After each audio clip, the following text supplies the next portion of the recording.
એક વાત હંમેશા યાદ રાખજો, દરેક વ્યક્તિને સિરિયસલી લેવાની જરૂર નથી. કારણ કે દુનિયામાં એવા ઘણા લોકો મળે છે જેમની પાસે બ્લડ ગ્રુપ સિવાય બીજું કશું જ પોઝિટિવ હોતું નથી.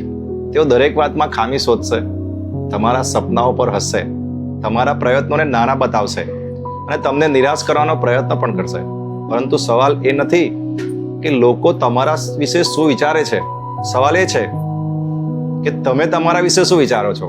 જો તમે દરેકની વાત દિલ પર લેતા રહેશો તો જીવનમાં આગળ વધવું મુશ્કેલ બની જશે. એટલે લોકોના શબ્દો નહીં, તમારા લક્ષ્યનો અવાજ સાંભળો. કારણ કે સફળ લોકો દરેક ટીકાનો જવાબ શબ્દોથી નથી આપતા, તેઓ પોતાના પરિણામોથી જવાબ આપે છે. યાદ રાખજો, દુનિયા તમારા વિશે શું કહે છે એ મહત્વનું નથી, તમે તમારા વિશે શું માનો છો એ જ તમારી સફળતા નક્કી કરે છે. આભાર.